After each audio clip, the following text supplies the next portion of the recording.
Hai, Assalamualaikum. Saya Zul dari Aquaponik dan DIY Malaysia.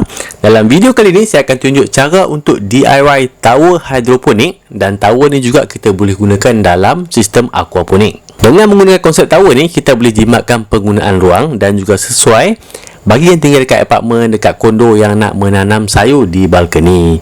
Kebiasaannya untuk buat lubang pada tower ni, ramai yang gunakan botol untuk membentuk lubang pada paip. Tapi selalu akan alami masalah leaking ataupun bocor pada bahagian tepi netpot. Jadi hari ini saya akan tunjukkan cara yang betul dan yang tak akan ada sebarang kebocoran. Untuk tower ni saya gunakan pipe UPVC saiz 4 inci ataupun 110 mm. Panjang pipe ni cuma 3 kaki sebabnya cuma sebagai demo. Jadi tuan-tuan boleh gunakan pipe yang lebih panjang ataupun lebih tinggi mengikut kesesuaian masing-masing. Langkah yang pertama, saya akan buat dua garisan di sebelah kiri dan juga kanan. Tujuan garisan ni adalah sebagai tanda untuk kedudukan lubang untuk netpot nanti. Dan kalau tuan-tuan gunakan pipe yang lebih besar, sebagai contoh pipe 6 inci, tuan-tuan boleh buat 3 hingga 4 garisan untuk lubang netpot ni nanti. Untuk lubang yang pertama, saya ambil jarak 10 cm daripada bahagian bawah tower. Dan lubang yang berikutnya adalah pada jarak 25 cm. Bermakna jarak antara lubang secara menegak adalah 15 cm. Dan begitu jugalah untuk lubang-lubang seterusnya. Manakala pada garisan di sebelah, saya ambil jarak permulaan pada 17.5 cm dan saya tambahkan jarak menegak 15 cm pada setiap lubang berikutnya. Tujuan saya buat macam ni adalah supaya lubang kiri dan kanan akan berselang-seli dan akar tanaman akan mendapat ruang yang secukupnya. Kemudian, kita akan buat garisan melintang pada kedudukan yang kita tanda tadi, dan pada garisan inilah nanti kita akan buat potongan untuk bukaan lubang. Panjang garisan melintang ni adalah 4.5 cm. Jadi, untuk memudahkan kita menanda garisan ni, saya gunakan sedikit potongan pipe UPVC 4 inci yang panjangnya 4.5 cm sebagai panduan semasa menanda. Dengan menggunakan potongan PVC ni, lebih mudah untuk kita tandakan garisan kerana permukaan pipe adalah melengkung. Selesai menanda, kita akan mula memotong dan potongan yang kita nak buat ni mesti tepat pada ukuran panjang 4.5 cm. Tak boleh lebih atau kurang sebab ini adalah saiz yang sesuai dengan pipe yang akan kita gunakan untuk membentuk lubang netpot. Jadi, saya akan keluarkan mata gergaji daripada pemegang untuk membolehkan saya memotong dengan tepat hingga ke hujung garisan.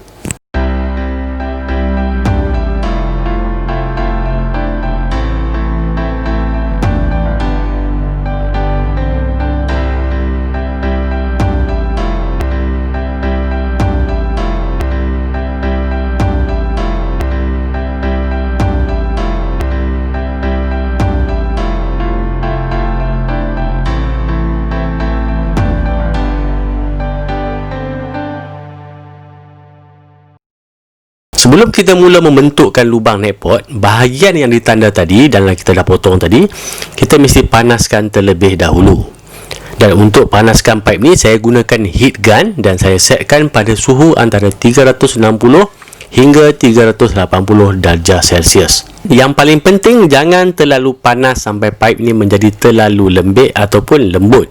Sebab kalau terlalu lembek, bahagian tepi akan mudah pecah dan akan menyebabkan kebocoran, serta saiz lubang yang akan terhasil akan menjadi terlalu besar. Untuk membentuk lubang netpot, saya gunakan pipe PVC ukuran 32 mm dan pada hujungnya saya potong pada sudut 45 darjah. Kemudian apa yang saya buat, saya masukkan pipe PVC 32 mm tadi dan dipusingkan secara perlahan-lahan untuk membentuk lubang. Kemudian saya tekap lubang yang dah dibentuk dengan menggunakan kain basah supaya cepat sejuk dan pipe akan mula mengeras.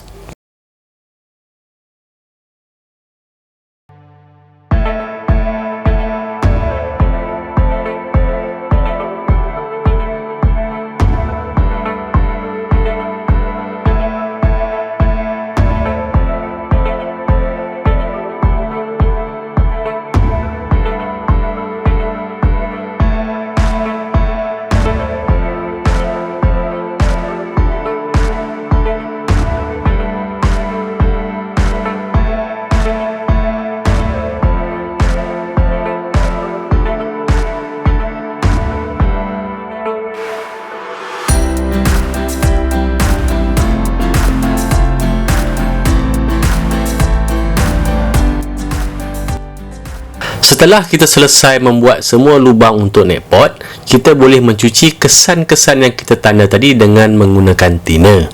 Dan di sini saya dapat sedikit pengajaran. Rupanya kesan yang kita tanda tadi dengan menggunakan permanent marker susah kita nak hilangkan setelah kita panaskan semasa membuat lubang tadi. Sebab itulah saya cukup suka dengan projek-projek DIY macam ni, sebab kita akan sentiasa belajar perkara yang baru dan ianya mungkin berguna untuk projek-projek seterusnya nanti.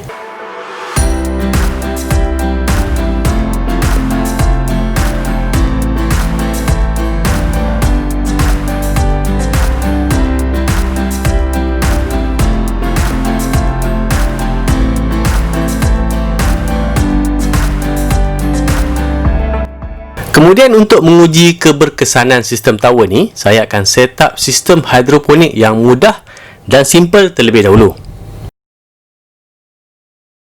Untuk sistem ni saya akan gunakan bucket 20 liter yang selalu saya gunakan untuk filter aquaponik dan juga untuk sistem hidroponik dash bucket. Bucket ni akan berfungsi sebagai tangki nutrien yang akan kita masukkan nanti dengan air dan juga baja hidroponik. Pada bahagian penutup ataupun bahagian atas bucket ni, saya tebuk lubang dengan menggunakan hole saw saiz 40mm untuk saya pasangkan tank connector saiz 32mm.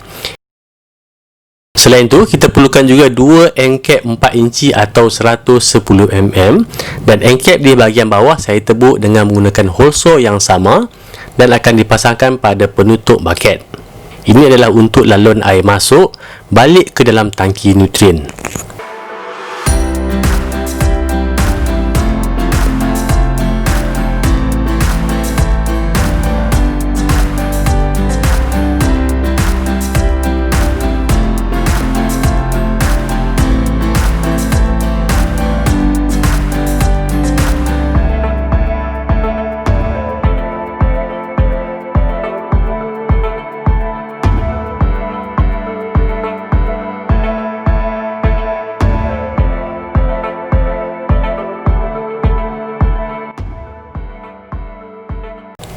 Dengan kaedah ni, tank connector akan berfungsi sebagai laluan air keluar daripada tower dan juga sebagai pemegang tower untuk sistem hidroponik ni. Bucket ni memang tahan lasak dan sangat sesuai digunakan di luar rumah. Dan kalau ada yang berminat dengan bucket ni, saya akan letakkan link dekat video description untuk tuan-tuan buat pembelian, dan begitu juga untuk peralatan-peralatan lain yang saya gunakan.